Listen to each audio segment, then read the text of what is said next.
if for no other reason than to remember that the reason why we exist is to see the kingdom of God advance.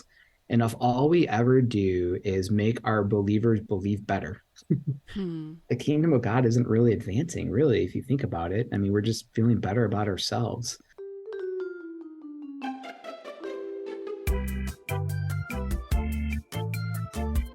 Well, welcome listeners.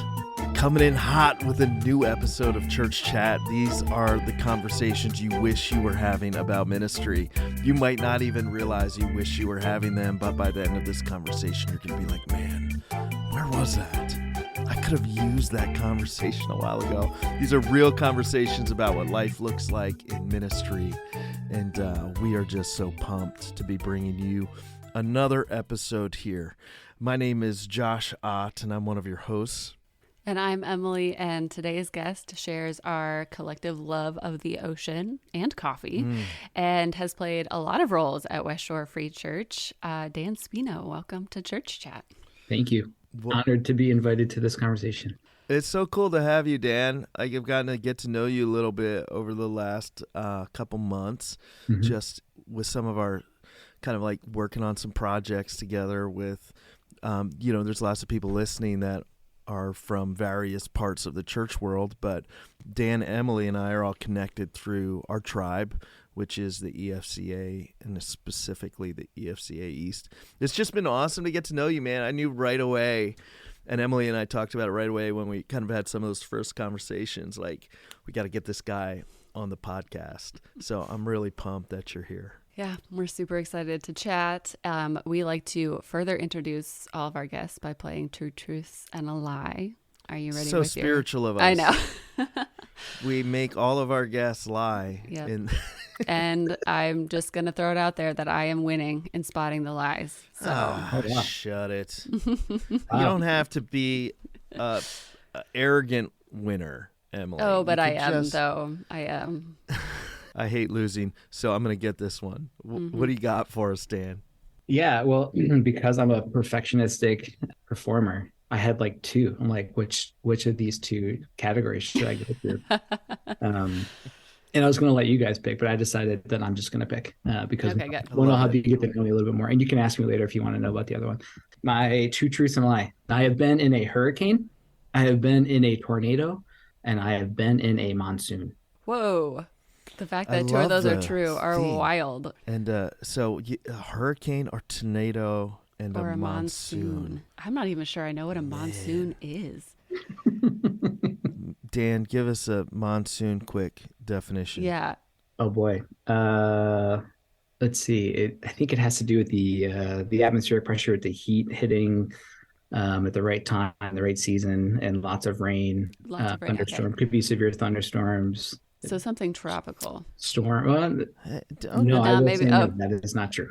They can happen in other spots as well. I think I know what I want to say, but wait. I'm gonna don't be Googling over there. Actually, I was just pulling up your bio. Don't pull up his history and figure out where because he lived. Yeah.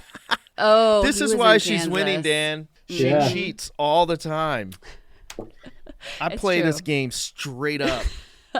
Go ahead, Emily. What do you think the lie is? Well, I'm gonna say hurricane was one of the options, right? Hurricane. Okay, so I think you've been a tornado because you did your pastoral residency in Kansas, and so that is tornado-y to me. And you knew about a monsoon, so I'm gonna say hurricane. I'm gonna disagree. Although the Kansas thing threw me, but I'm not gonna let it. I think the hurricane monsoon things happen in kind of same kind of season and general area. So I'm going to say that the tornado is a lie. Yeah. Well, because of your question, unfortunately, Emily was right.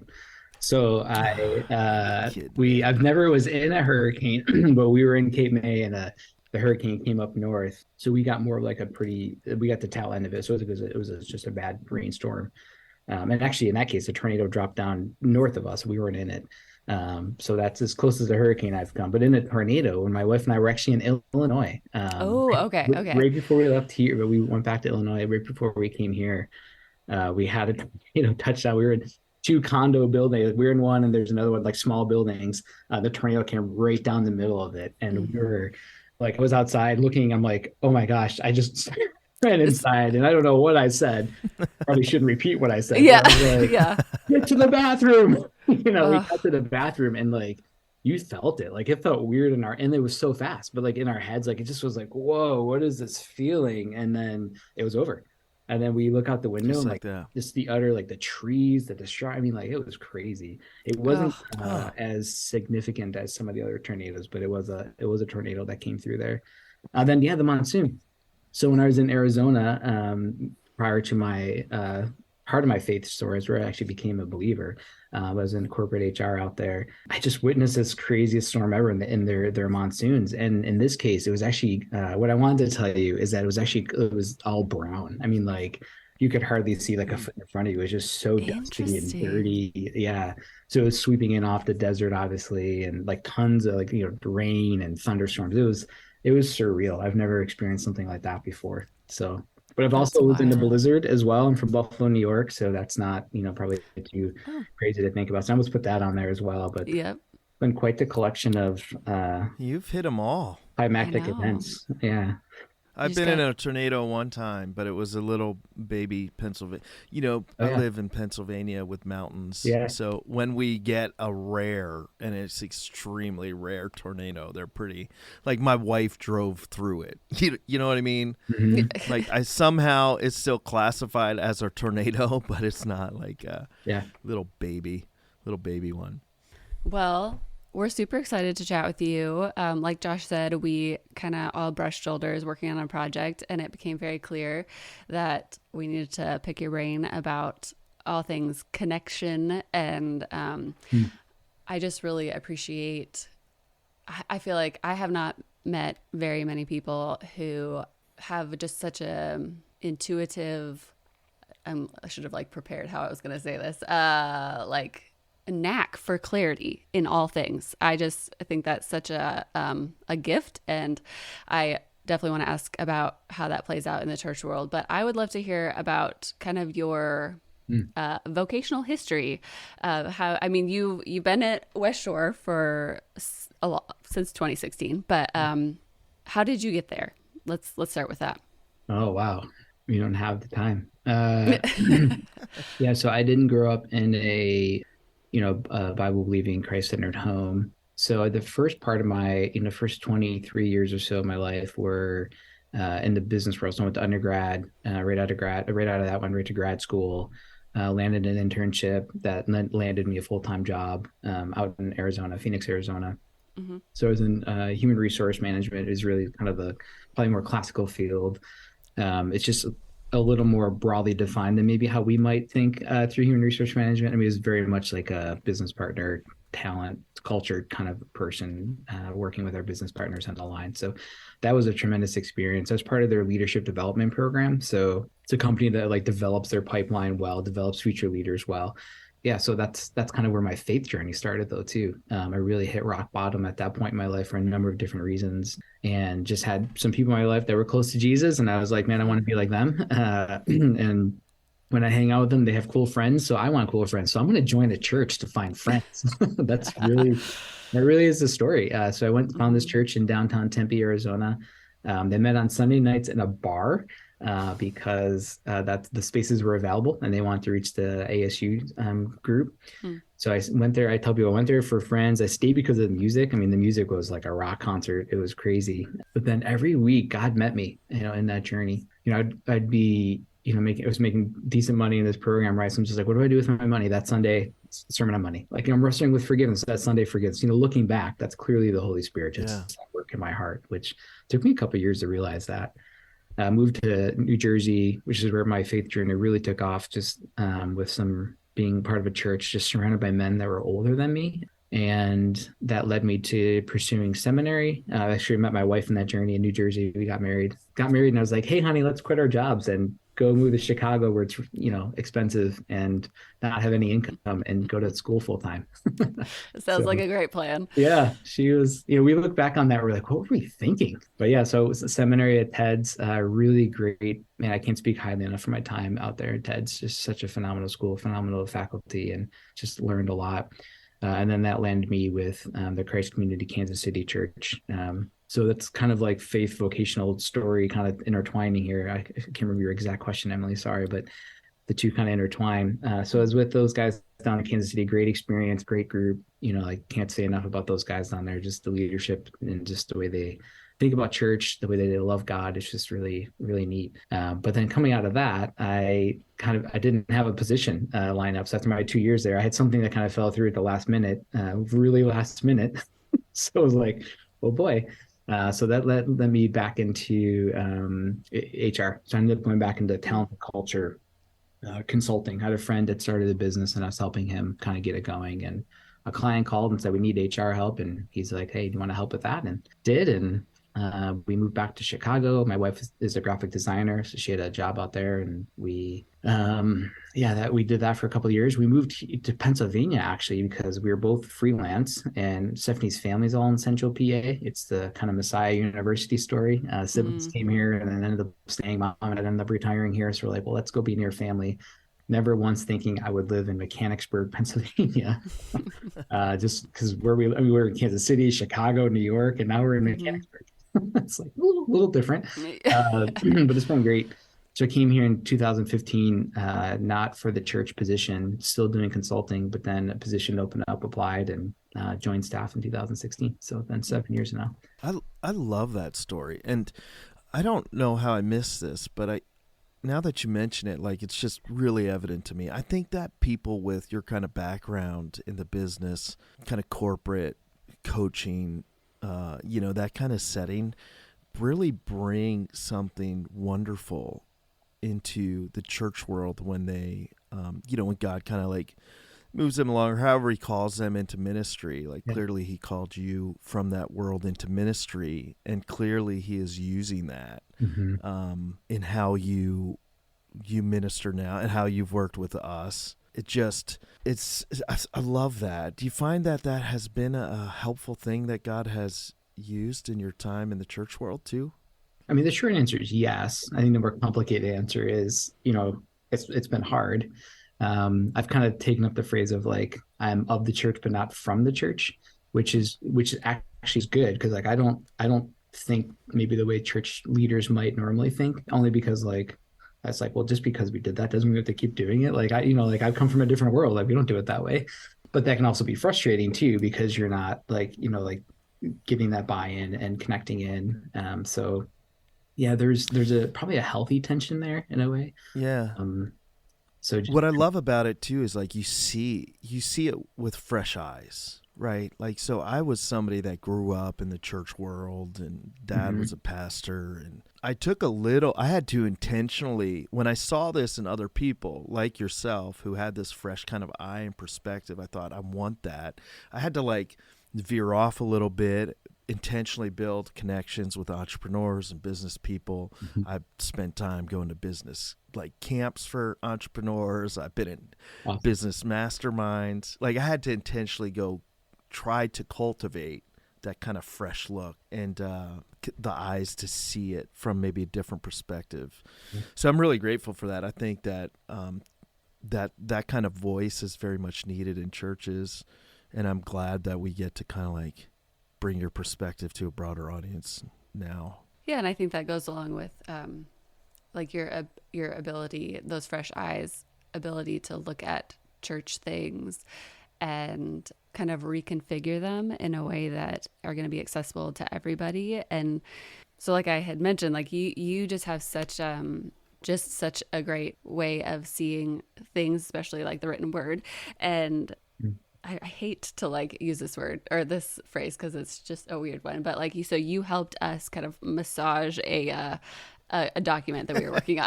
I really hate it, but it explains what we were trying to do. And massaging a document. Massage a document, just, creating. I would say Dan saved a document. Yes, he did.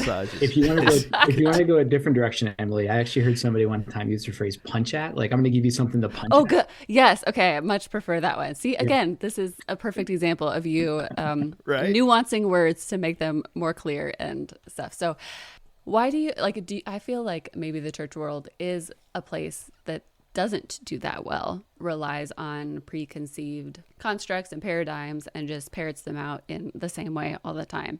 One, do you see that? And two, why do you think clarity is important for the church? Boy, where to take that question. So I love the local bride. I love the church. And I can't help but to feel like sometimes we just get in the way of ourselves, honestly. We sometimes just do things that just don't make sense. Don't make sense to be blunt. And it's just like, wow, that's really interesting. And I think like in order to stay relevant, and I'm not I don't like the word winsome. I don't like the word relevant. Like, I'm not that kind of guy. But there's something that we offer that people are hungry for. And like, how do we just like speak their language? Like, how do we in a way like make it accessible? That's not probably even the best phrase there either, but just how do we connect with people? Because I think when we get in the church, we become a little bit blind, but we forget what it was like, or maybe none of us ever knew what it was like to not be part of that. And like, when you're not part of it, like, you're not going to just jump into it just because we think it's cool, right? And that's just so incredibly important, if for no other reason than to remember that the reason why we exist is to see the kingdom of God advance. And if all we ever do is make our believers believe better, the kingdom of God isn't really advancing, really, if you think about it. I mean, we're just feeling better about ourselves. So how do we just constantly be mindful of like pushing outside our comfort zones and even, being aware of the fact that like people in our church that say that they're believers might not really believe what we think they believe. So how do we push into that a little bit? How do we help our people to hunger and thirst for our Heavenly Father? And then, maybe the other side of it too is, there's just, my wife reminds me from time to time just of how many of our friends just started out in pastoral ministry that aren't in pastoral ministry anymore. And it's not the like they the big, the headline. They're not the headline people, like they're not the like embezzling money or having affair kind of people. They're just guys that got chewed up by the church and sometimes even by like church leadership, and they were one of the leaders. You know what I mean? And it's just like, man, it doesn't have to be that way, And I think I just love the bride so much, and I just want to see her flourish. That's really all I want. That's what I want to offer, and just how can we do that in a way that makes sense, I guess. Yeah, and even be intentional, like yes, in not just what we do, but in how we communicate what we do. Yeah, and that's one of the things that I love working with you about is you're very intentional about what words communicate. I know that there's been times in my ministry where I have not been as intentional in thinking through not just what I say, but how what I say is heard. And words play a big part of that, and language is really important. And we get hung up on words that aren't even understood in our communities that we're trying to advance the kingdom in. Right. And it's like we commit to using this language that is a foreign language to the very people that we're trying to share the hope to. And so I love that kind of intentionality and that clarity that comes with that. And I think too, it expands the reach. And it's clear that you're passionate about that. You're also greatly passionate about relationships. And you've spent time really kind of helping us think about how we can create space for leaders in ministry to build meaningful and helpful relationships. Where do you think that, has that just always been part of you? Has that been something that you've learned to cultivate over the years? Are you just a people person? Yeah, maybe that last question first. I mean, I am a classical extrovert. I draw energy from people. So like, I'm a taker. I love being smarter than me. Like I thrive that way. It forces me. It always it elevates me up too. So there's some selfishness maybe in that too.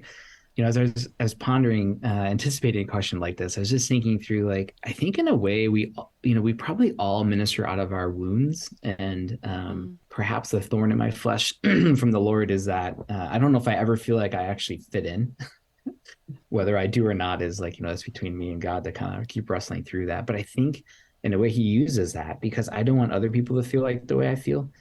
So even like when I first joined staff here as the Belong pastor at West Shore, I was very passionate about that. I mean, our first experience here was not good, walking in the doors.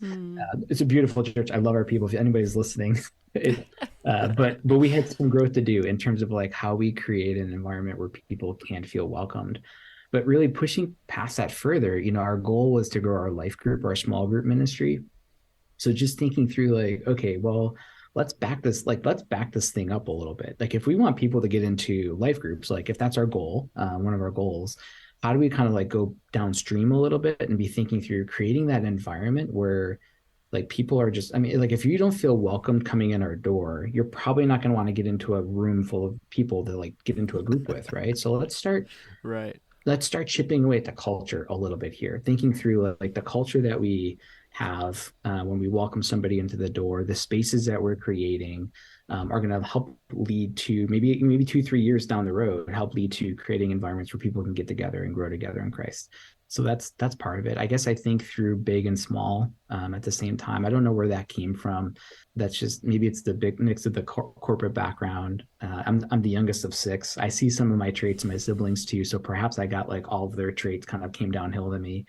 So maybe it's some of it's just the way that we were brought up, a little bit of being connectors and wanting to do that. But when I'm here in the church, yeah, it is just trying to see how all those pieces fit together. And it takes effort. That word intentionality you use, I think we use it like, it is that it's a heavy push, like you kind of got to want to go slow in order to go fast. And oftentimes we don't want that. Oftentimes we want the results versus like kind of slowing down and building like the systems, the structures, the whatever, relationships to help get us to where we want to go long term, playing the long game. It takes a lot of patience with intentionality too. So, but yeah, that's just the way that I think. And it probably is a mix of my corporate background and church background kind of bumping into each other. Yeah. This episode is sponsored by EFCA East, a district of the Evangelical Free Church of America. EFCA East exists to help develop transformational churches among all people by helping leaders live well, lead well, and multiply. We're here to serve you, whether you're in one of the 6 states that make up EFCA East or not. You can find more from us at efcaeast.com. It's interesting you talk about how your first kind of experience maybe wasn't ideal, walking into a church as a visitor, right, as a guest. Yeah. And that instantly makes me start to evaluate my church. I'm a lead pastor, and like, I feel like we're welcoming, but that doesn't always mean that it's necessarily received as welcoming. What are like, just like rip off a couple ideas for our listeners, many of them who are in various positions in churches, all of us who could be better at welcoming people and making them feel comfortable. Give us like what tip on like how to evaluate that, or something to look for or change, or perhaps don't underestimate the time that somebody gets out of their car to the time that somebody sits down in a chair or pew, whatever you might have, as something separate from your worship service. I like to tell and when I was working with our hospitality team, we'd coach them towards being mindful, like you are actively participating in the worship experience of our people, like having our teams know that, like, you're like, I can get anybody to open a door. We could probably automate it, Yeah. But like, if we can find the right person to be at that door that has that mindset of like, man, if I just look at you in the eye and say hello, like, I don't know the impact that it might not have any impact. Like, right, I don't want to paint some like grandiose picture that like we're, like this is these like all inspiring moments at every visitor that comes in our door. But at the same time, not underestimating it either, because we don't know, people are hurried on Sunday mornings, right? There's traffic jams, there's any number of reasons why you're running late.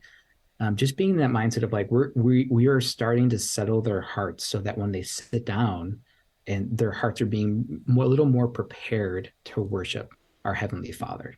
And don't underestimate that. They're not menial tasks. All those little things add up to something big when we have our mind on, we want to see our people worshiping God well. I love that. Mm-hmm. Culture is like created and defined by a bunch of little things. Yeah. Seen and unseen. Yeah. Mm-hmm. Yeah. And I think that's also, it's difficult, like you mentioned, Josh, when you're already immersed in a church, especially if you're on staff at a church, it doesn't really allow you to go like maybe visit other churches on a Sunday because like your role necessitates you being at that one church that pays you. And so you always can't get that outside perspective of like, oh, what are other people doing? Or what would it be like if I showed up, and how can I translate into our context? Yeah, so I'd say be creative there. So what's cool, when I was in Kansas City, what they found out about the residency was that you had these 2 people coming on staff every year for 2 years, right? So at any time, like, anyways, you can do the math on that. But what those 2 people brought every time was a fresh perspective, and they're on your staff. And I get not everyone can do a residency. But what I'd say is anytime you hire somebody new, I would set up a 30, 60, 90-day check-in. Like, you just be like, what are you seeing? Like, because you have eyes like that we don't have anymore. And another thing we did here is we created a new attendee coffee, which some of you probably do as well. So I'm not trying to act like we are, creating these wonderful things here. But how we leveraged them was very much like, yeah, we want to help you connect into the church, but also we want to hear from you. Like, we want to hear what's your experience like when you're new, because then we can take that feedback from these new eyes and walking into our church and then make some changes in terms of like what we're doing on Sunday morning, because we're hearing directly from new people all the time. Mm-hmm. So there's ways that you can maybe even be like, you're right, you can't erase what you know, but maybe you can leverage the environment that you have to your advantage. Mm-hmm. Absolutely. So it seems like there is kind of a pathway of connection, whether it's intentional or not. Like people feel like they are at least connected to a certain church when they feel comfortable going and with the routines there. And then I would say most churches want people to take that next step of either like serving or getting connected with a group of some sort. But that can be, that transition from just connected to the church to like a group of people, I feel like is just really difficult. Is it difficult? Or maybe just in our context, it's really difficult to kind of make that transition. Is it difficult for kind of, you're kind of asking, so if I'm new, like to actually feel like I'm part of this, like not just attending, but like I'm actually like, this is my family. Yeah. Okay. So for context of why I'm asking this question, our church has historically maybe not had a great or thriving small group situation. There have been a small group situation. Like, I wonder how many people would call their, I think there'd be I think there's a lot of pastors out there that would call their small group a situation. It's a situation. Yeah.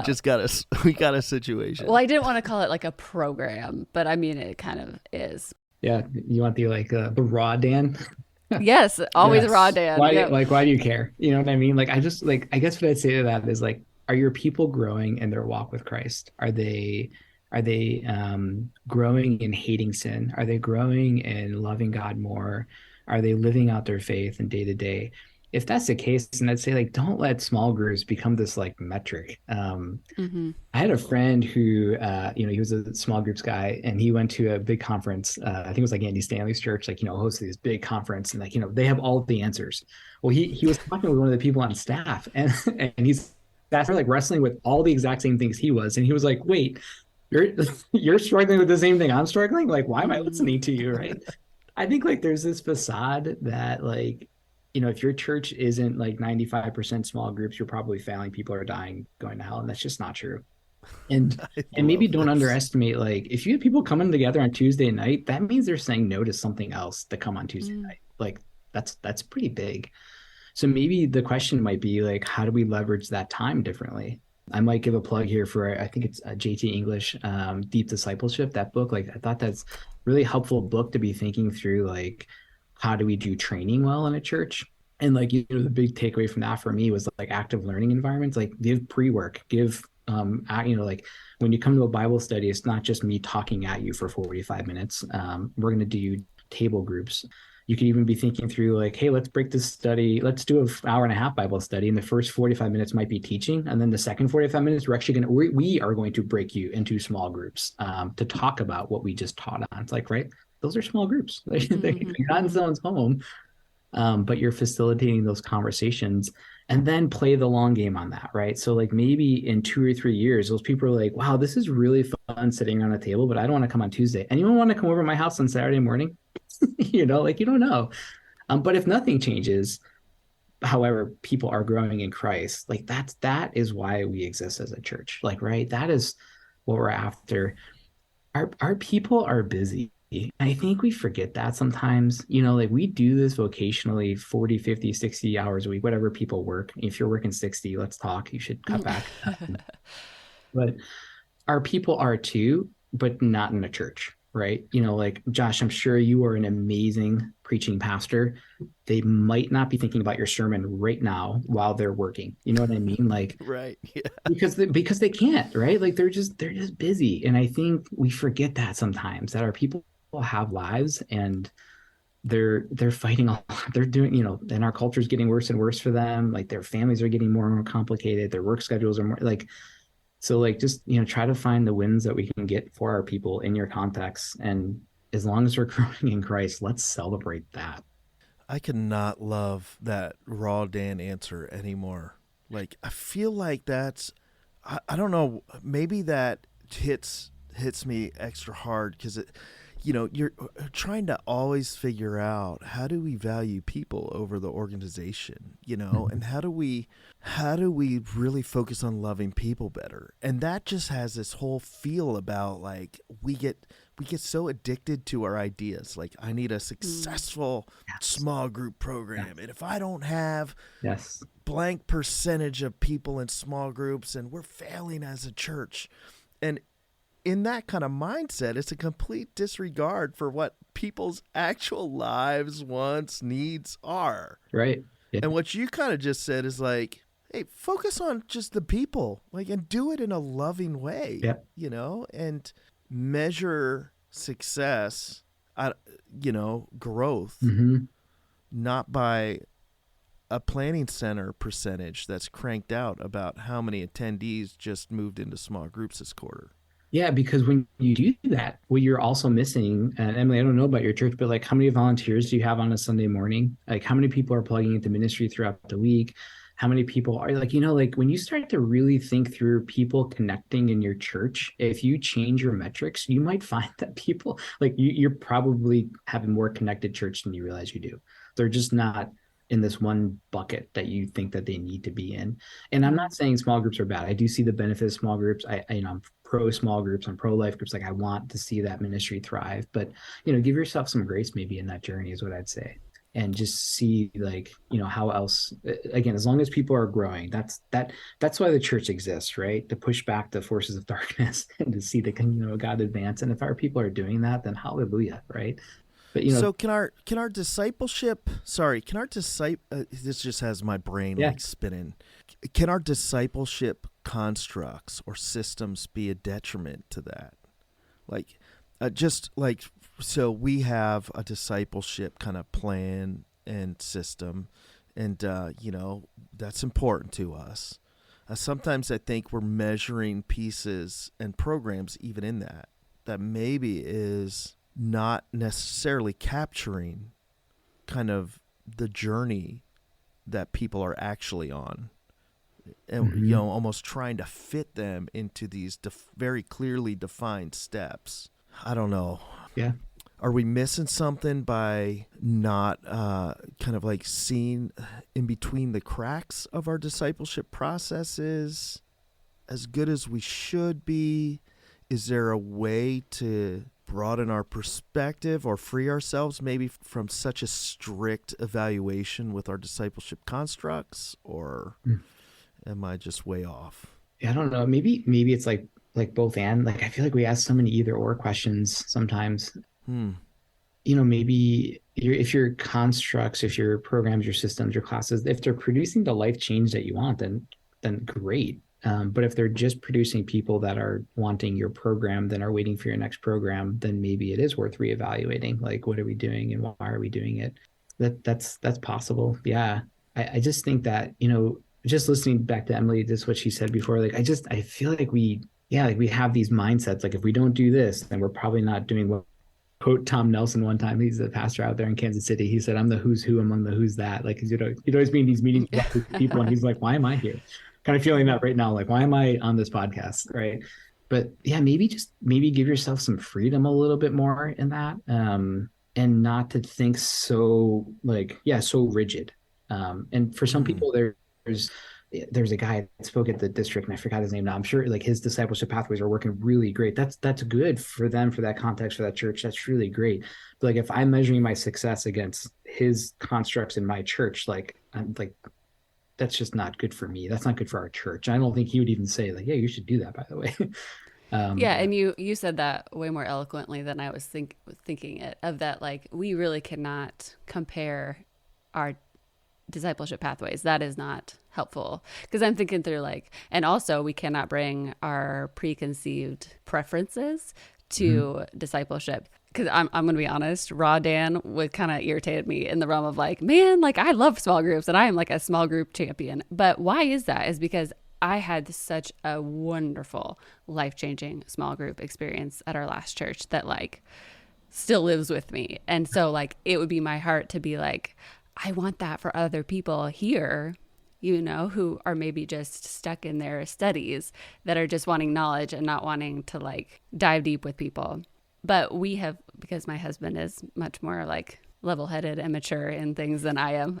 But like his perspective is like, those are all valuable discipleship pathways, that studies, small groups, serving, like those are all worthwhile, and we need to support all of them.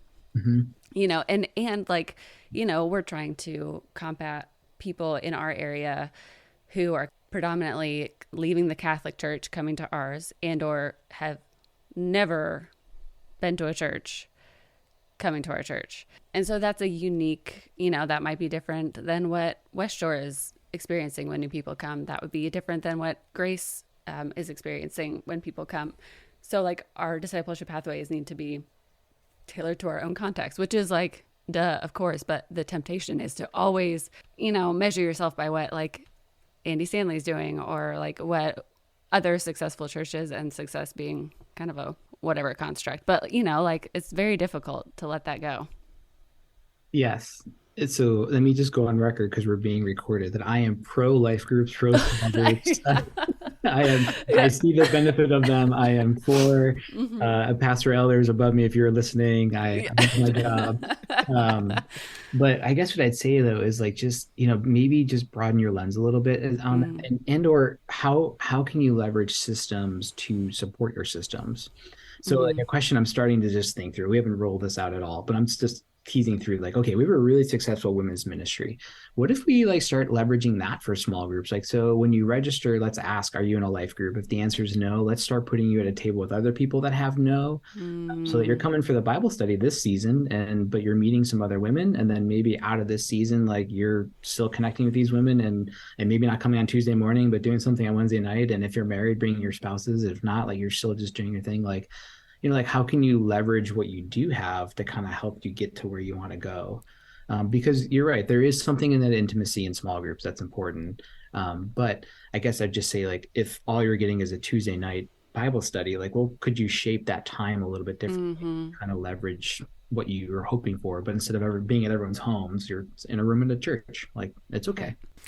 My team is going to be less than thrilled, because after this conversation, I am going to go around and we are going to be so intent. Like, I just am leaving here. Like, I love that intentionality. Like, you're thinking through how do we be intentional with what's successful, and that changes how we see people around tables, you know, and like, and it's not, I just love that so much. And, that kind of like intentionality and focus is so helpful.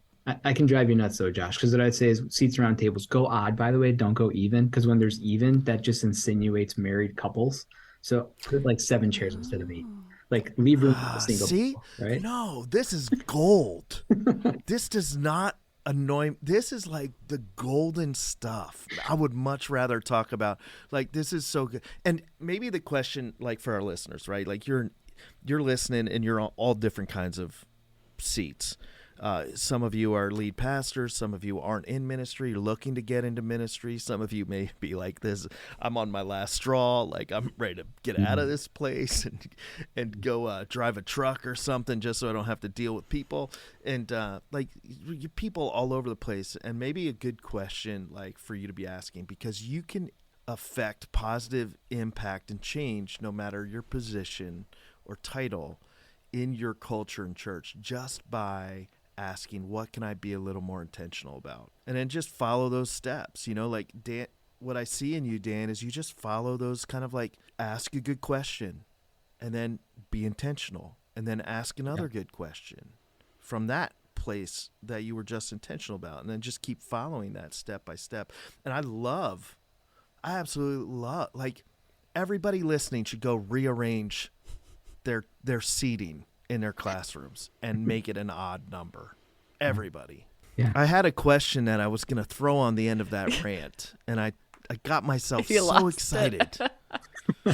Got too excited about the seat. You had to say the seat thing. It just totally got me ramped up even more. I know. I was just thinking through, like, we're hosting the If Gathering at our church this weekend, and I was like, I need to make sure that we have an odd number of seats at every table. And so taking this as a case study, thinking through like an event or program like the If Gathering, okay, kind of a one-off. Like, it is deeply important to me in particular, but us as a church, to like not make it just a one-off thing. To like, obviously, If Gathering is an annual thing, but we want it to promote further involvement. We want people to go, but then want to get more involved in some way. Mm-hmm. And historically, it's kind of fallen flat in that realm of like, okay, they show up and then they keep doing what they're doing. Like, we always present the like, hey, you could serve, you can get involved in a study or a small group. What are some good practices, or what are some ways that I and our team can like think through, maybe either for next year, or like, I mean, we still have a week to go before this event happens, like to evaluate how effective that kind of event or program is? Like, what are questions you ask when you're planning these things or coaching other people on staff or whatever when they're thinking through these kind of things? Yeah, one question I always like to ask with anything is, would I want to do that? Because sometimes we think of a lot of really great ideas, but then it's like, you know what? I don't think I would show up at Saturday at 6 a.m. I don't know why I'm trying to get other people to show up at Saturday at 6 a.m., right? Like, you really need to come to this thing at 6 a.m. on Saturday. I'll be at home sleeping, but you need to go. That's a little off topic. But I'd say, when I was thinking about what you were saying, Emily, I was just thinking through, like, man, like sometimes we just overlook data. So I don't know if you have a church database, for example. We use Planning Center. Great. So I would look at like, okay, so who's coming, and I would pull that data, and like who's in life groups, who's serving, who's not, like, and you can use that stuff. Like, you can leverage it. Like, hey, I send follow-up emails. Like, I noticed you came to the If Gathering where we sit around tables and talk about things, and you're not in a life group. I just want to let you know we're doing a life group launch in September. Like, it's a very similar format that we use for life groups. Like, you seem to be interested. You came to If. Why not give this a try? And by the way, we're just, you're just signing up for 6 weeks or 8 weeks, whatever your number is. We're not asking you to commit to lifelong groups. Like, just come and try this kind of thing. Like, you can start leveraging data a little bit. Don't be afraid to like up the ante on your membership, I'd say too. In our membership class, we're pretty out, like we tell them, like, there's expectations we have of you and you have of us. And coming out of that membership class, like, boy, if I have a need to serve somewhere, like, I go to that list, like, who's a member, an official member of our church, and they're not serving. Like, guess what? I'm sending you an email because I want to know, would you be willing to serve here? Yeah, and maybe and the other thing too is just invite people to try things sometimes too. Like, I think sometimes people won't take that next step because, like, if I volunteer to serve on Sunday in the children's ministry and I hate it, I'm now stuck. It's like, no, just come check it out on Sunday, and if you don't like it, it's okay. It's not a big deal. So you can leverage things like that too. I'd be thinking through hospitality maybe a little bit too, in terms of, if our goal really is to get people to be at home talking together and being comfortable and having like food and coffee and tea and stuff, like, so maybe be thinking through your setup that way too, of like, how do we get people around tables where there's comfortable coffee and food and stuff, like kind of creating that environment. But probably where my mind first went through is really that data piece, is just seeing who is coming, who's not in a life group, who's not serving, whatever, and leverage that. Yeah. And by the way, there's a loss. This is like a little like, and maybe you guys do this already, but just a little thing, like people really love handwritten notes because nobody does it anymore. So don't be afraid to do some handwritten note. And it's costly. It's especially when you write poorly, like I do. Like I throw a lot of cards away, but just don't underestimate the thought of like just somebody receiving a handwritten note in the mail as a follow up, and maybe even a next step or something that you are personally inviting them to. That is a great idea. I love the handwritten note thing. We do that as part of our welcome, process with people. That's cool. I want to kind of shift by the way, too, man, like, I don't know if you have a side hustle, but I'm definitely going to try to book you for a call with my entire team after I let them listen to this podcast. We could talk through some questions and stuff. Yeah. I want to shift just a little bit, like, to talk about culture. One of the things I think we underestimate is the culture shock that people have that don't have the same or like church backgrounds that we have, right? Like, even if they're coming from very different churches, it can be big. I was just talking to somebody who has been church shopping, and they've been here, I think now 4 weeks in a row. So they're not shopping very well. Just like, and we were just talking through, I bumped into this person, and we were talking through like, man, it's just a big cultural shift from their past church experience, their kids, like where are all the acolytes and stuff like that. And I think we underestimate that, and it's not a good thing. The cultural shock that people experience when they step into our church. Do you have any insight on how we could be better at maybe just understanding that and helping people process through that as they're coming? Yeah, I'd say that's a tough question because of like everyone's background is so different. And especially if your church is, quote unquote successful, that's tricky too. Like the sermons are good, the music's good, the coffee's good, the hospitality is good. It's like, man, this just feels good. It's like, okay, but are you like, why are you here? Are you here because of all these good things, or like how do you move them along on that journey? That probably connects into your discipleship pathway a little bit.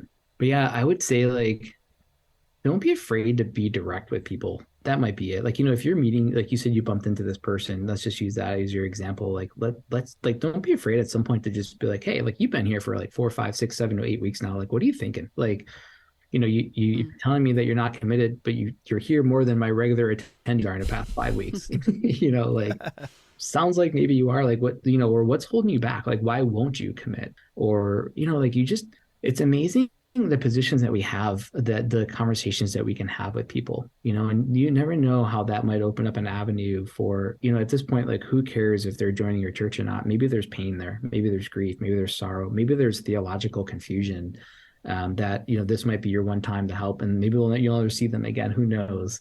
But just don't be afraid to be direct. And we kind of like to tap around conversations sometimes, but just like, you'll just help me out. Why are you here? I don't understand. Like you're coming here on a Sunday morning and you could be somewhere else. Why are you coming here? In a gentle, loving, kind way, of course. Right. I think you can learn a lot. You're saying you learn a lot from people, whether they're a one-time visitor or church shopping at your church, and you can kind of serve and love them too by asking some of those good questions. And just to pick a little bit, here you go with my nuance on words, and you can help them, because even the phrase church shopping is such a terrible phrase. It just further embeds the consumeristic mindset that is rampant in our churches, unfortunately.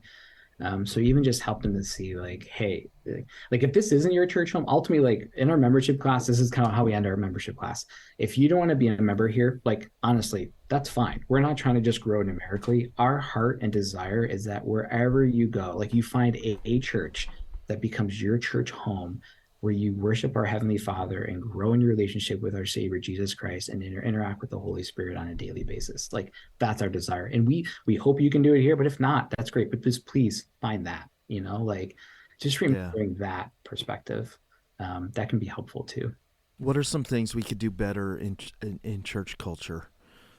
Just speaking from a broad perspective, not necessarily just there here, but like, in general, what are some things that we could do better? I'd probably say slow down, number one. Just, let's help our people slow down.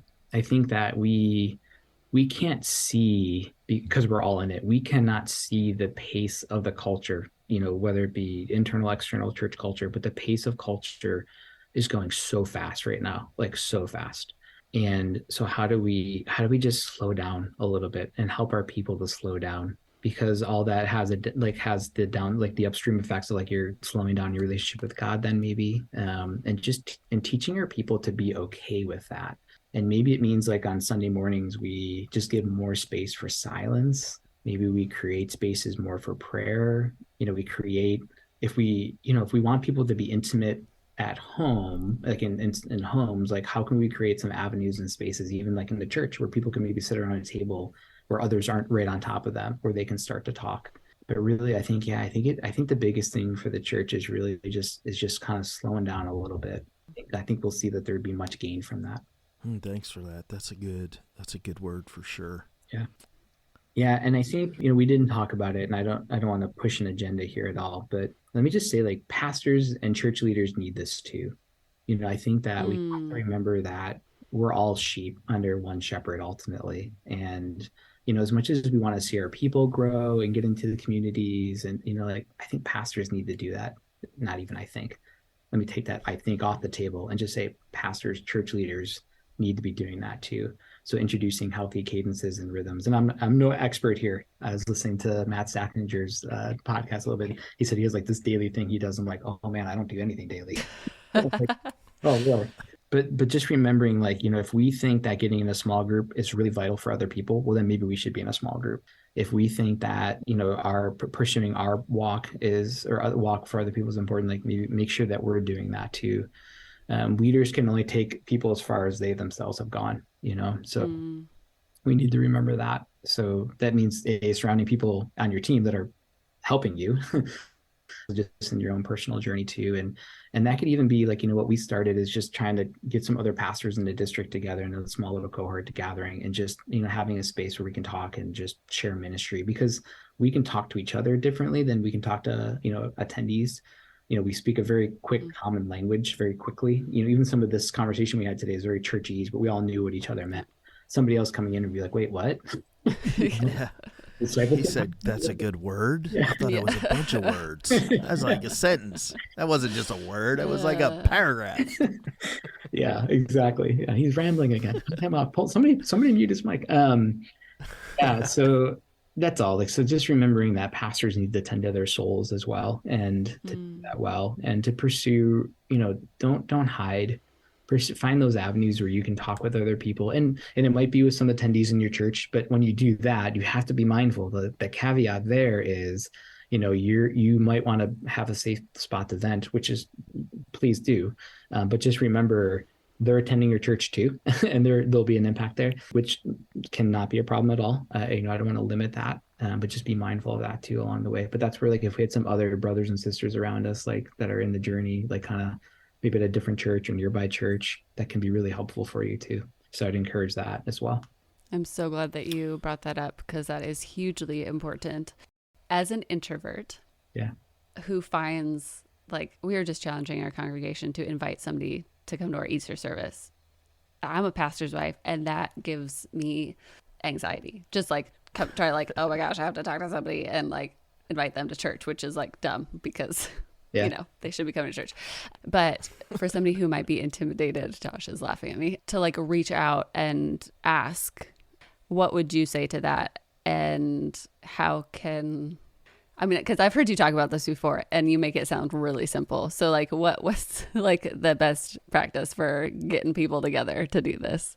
Wow. It's a healthy corrective. Thanks. Yeah, my wife is an introvert too, so yeah, you're right. My wife Stephanie would not just be like, I'm going to call a bunch of pastors and get together. Pastors' wives. It's going to be real fun. She'd be like, that's okay. I'll stay home. Yep. You know what? Maybe to buy us a little bit of time to think, well, how would you answer that? So I'm not like the outgoing extrovert, like if I'm at a party, you're not going to be like, oh, where's that big crowd around? Oh, that's Dan over there. Right. Like, no. Like I'm more I'm like an introvert extrovert kind of guy. I just know that I need people in my life that gives me energy. So maybe perhaps that might be one step, is like just stating that, like, is there a need? And then how do you address that need? But I don't know what advice might you have for other introverts out there to take that step? I would say get out of your own head, because I mean, for me, like, it's always the worst case scenario of like, I ask, I'm going to get rejected, or people are going to think I'm dumb for asking. Those two don't really matter. Like, so what if they end up thinking you're dumb? So what if you get rejected? Like, at least you made the effort. So get out of your own head. And I mean, I hate to be this person but maybe I don't know, this is the cop out of like, God created us all differently. But I'm always willing to engage if somebody asks. Like, I've never been an initiator in all my life, and I probably won't ever be. But if somebody asks, I'm there. So maybe buddy up or like get to know an initiator, and then like plant that seed of like, hey, it'd be really cool if you like got a bunch of people together, and then be an encourager, you know? Yeah. So like, I hate to I hate to put the responsibility on initiators and extroverts, but like, I think extroverts make it weird. I think introverts are better at, they need long naps maybe afterwards, but I think that like when you're talking about inviting somebody to something, introverts, like they're just kind and short and very respectful and in and out. It's the extroverts in the church world that I have to be like, yo, when you're inviting people to Easter, don't make it weird. Yeah. Like, don't be stalking everybody or like trying to bag their groceries just so you can get 5 minutes, like don't make it it's because it can get weird too. I don't have any insight to add, but maybe just that introverts are maybe better at things than they give themselves credit for. There's a couple things you said, Emily, that I think are helpful. One is like, so that feeling that you have, you're like, if somebody invited me, I would go. I guarantee you there's at least 5 people that have the exact same feeling. Like if somebody would just reach out to them and say like, would you come? They would say yes. So maybe it is even just batting that negative, that narrative you had in your head of like, that you first lean into, but I won't push into that. I was also thinking like, wait, you're a pastor's wife. Like you kind of have a title, like, when the pastor's wife calls somebody like, oh, wow, Emily called me, like I'm really special because she's reaching out to me. Wow, this is amazing. She sees me. Right. So, don't underestimate that too. I would just say like, yeah, maybe try, and maybe it is like that, start small, find one person that you could reach out to. We didn't start out, I didn't start out trying to create a cohort. It was really very much, I stepped into a new role and I just wanted to learn from other churches. Like, what are you doing when it comes to like discipleship and training? And having these conversations, I just threw a question in kind of there, like, hey, I'm going to be meeting with like other people in the Eastern District in my area here. We're all having this conversation. Would you be interested in like having a combined conversation? And they said, yeah. And really it was like, let's just meet one time. I was shocked at the end of that meeting that people wanted to meet again. Cause I was like, this was terrible. Nobody wants, like, it was such a waste of time. And they keep wanting to come back. And that just threw me off. But it was all about that, like, just, I didn't have a grandiose, let's start a cohort plan, to be honest with you. It was just that one small kind of step. And then maybe just for the Easter invite, give yourself some grace there too. And maybe it's like this Easter, I'm going to start praying about who can I talk to. So when Christmas comes around, I might be in a better spot to invite somebody to church. Or maybe it's just befriending a neighbor. Maybe that's the journey God's going to take you on. And that person might not ever set foot in the church, but they're having some really deep, meaningful conversations with you in the side yard that they would not have otherwise have had. Like maybe redefine what a win looks like for you, for other introverts out there. I love that, redefining what a win looks like. And we kind of mentioned it here, and I don't want to miss this opportunity, that what Dan has kind of led the way for and inspired in some ways, and what we have been building together as part of EFCA East. So if you're, an EFCA church in our 6 states over here on the East Coast, maybe even if you're not an EFCA church, there's probably there'll be seats at these meetings for you too, if you'd like a community. I think we kind of all need that. The last couple of years have really pointed that out. We'd be more than happy to welcome you to our table, even if you're not an EFCA church. But what we've been working on are cohorts, and so we're really excited. And if you're interested just in building those relationships and meaningful connections and having people on your journey with you that have similar like roles, similar like conversations. I think this is going to be a really incredible thing to explore. And thank you, Dan, for putting in some time and some work and some thought into helping us. We end every conversation by asking just a very simple question. The answer can be silly. It can be serious. It can be a Sunday school answer. It can be off the wall. The simple question we kind of end every episode with is just, what's saving your life right now? And who's going to answer first? I will go because I was waiting for this question. Not because it's the end of the podcast, by the way. Sure. Because He's been like, get me You're out like, of oh, please. finally it's over. Wait, my phone. Yeah. No, because guys, my wife and I have been on an adoption journey. It's a longer story, a whole nother podcast we can do. Fine. But what was really fascinating, because it connects in with you guys. I didn't let you guys know on our last call. If you go back and check the calendar, it was January 12th.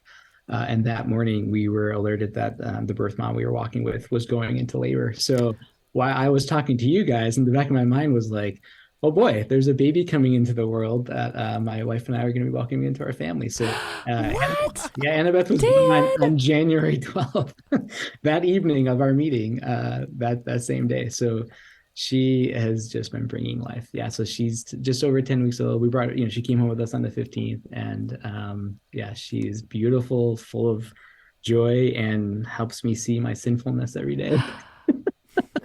Dan, that's so amazing. Congratulations to you and your wife. Thank you. I couldn't wait to tell you guys because we were meeting that morning when it was in the back. It was in the background. We were like keeping our cards close to our chest and like just. Yeah. Man, you just really kept it together. Oh yeah, brother. I would have been like. I know. I would not crying. have. Yep. Yeah. Whoa, that's so fun. Yeah. Wow, that's very, really cool. Very excited. Mm-hmm. Wow, that's incredible. Yep. Congrats to you guys, man. Thank you. I think that's the best answer we've had. I don't think anybody can beat that answer. Nope, absolutely not. And all the podcasts we have recorded in amazing. The last couple months. Wow. That one wins. Wow. All right, Emily, what do you got? I feel like that's knocked me a great segue. And now mine's really dumb. I know. Whatever you say right now is not going to sound good. Just embrace it. It's okay. I'm going to embrace it. And it's kind of a weird one anyways. But so we have chickens. We live on 2 acres. And when we moved here 3 years ago, like that was like, I really want to have chickens. So we had 10 and like had to cull a couple, and then last fall we decided we would cull the rest of them because they don't produce very well over the winter. They were several years old at that point, and you don't need to hear this chicken journey, but we did not have any over the winter, but we wanted to get some in the spring, and we wanted to get Easter eggers so they would lay colored eggs, and those tend to go really quickly. Around these parts, people just really like them because they're cool. And kind of off the cuff, last Friday, we called our local farm and garden place, and they had Easter eggers. So we went and bought our chicks, and they're living in our kitchen right now because it's still too cold outside to have them even with their heat lamp. So we've got chicks cheeping, and that little like noise is very helpful. It is spring, even though there's like still snow on the ground here, but it's spring, and that's very helpful for me. So. Yeah, that's awesome. We have chickens, so congrats on that. Yeah, they're cute. We have chickens, and the chickens and I do not get along. Every day when if it's my turn to like go check, I get attacked by this rooster. Yeah, see, we don't have roosters because the worst rooster. That's rough. Well, and you have like the fun, like crazy silky ones, right? Yeah, we got all kinds of crazy. My kids love them, and me not so much. I do love the eggs. Yeah, the eggs are real good. I'll say what's saving my life right now is I get to do this really cool thing, man. Like I love learning. I love like pushing into questions of culture. I love like that we've had Dan on here in this episode, and we've recorded a couple this week this week and last week, and we're recording another one on Friday. These conversations have been just so life-giving because, one, I'm learning. Two, I think it just makes me really proud to be a part of kind of the tribe we're in, and to be able to say these people are not just co-laborers, but hopefully friends, and I just really learn a lot. And so these have been super encouraging. Mm-hmm. Not to be some kind of corny, like, shout out to our podcast, but like, I think we started this journey thinking, how can we really help and serve other people in ministry by pushing into some conversations and asking some harder questions. And I found that even if nobody listens to these, they have become extremely valuable to me. So it's good. Yeah, I think none of us can beat Dan's answer. I know. Not at all. But definitely beat chickens with that one. Yeah, you did. I know. Mine ranks last. Whatever. But yeah, I was going to say that with these conversations, as somebody who has not had any ties with EFCA until I started working for the district in 2016, I think it's easy to have negative voices and loud voices cloud your perspective on bigger things. And it has been so encouraging for me to talk to all of these legit amazing people and recognize that is the majority of the EFCA. It's really, really encouraging. So, yeah. Well, Dan, thanks so much, man. I cannot wait to listen to this whole one with my team after it's produced and sent out into the world. And I'm just excited to kind of think this through. And I'm serious. You should have like a side gig of coaching churches on some of this stuff. And I'm going to be hitting you up for sure. Hopefully I don't ruin your inbox, because everybody's going to be hitting you up. I'm going to definitely see if we can have a conversation with you and my team just to talk about asking good questions and being intentional and really seeing things with a fresh perspective. So thanks. Yeah. Thank you for that. Yeah. Just any way I can help, and glad to always help. Like I said, I love the local church, and I just want to see her thrive. We don't have a fancy way of saying goodbye on this podcast. So we just kind of say thanks for listening, everybody. It's been another amazing conversation. So until next time, we're just going to say bye. Bye. See ya.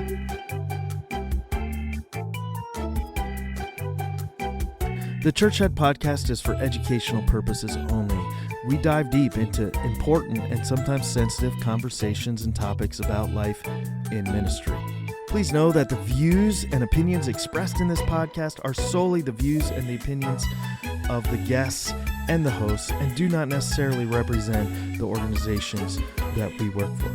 Nor should our views or opinions be considered a full perspective of circumstances that may be mentioned in this podcast. Our perspectives are limited, and so will be this podcast. What we hope to do is have conversations and spark greater conversations that will lead leaders and their organizations towards greater health. The Church Chat Podcast is edited by Emily Gardner and produced by Emily Gardner and Josh Ott.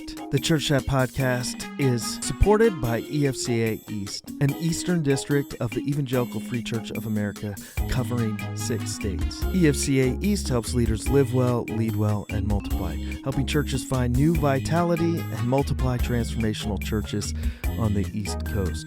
The EFCA is multiplying transformational churches among all people. For more information, visit efcaeast.com. We hope you enjoyed this podcast and can't wait to see you on the next Church Chat episode.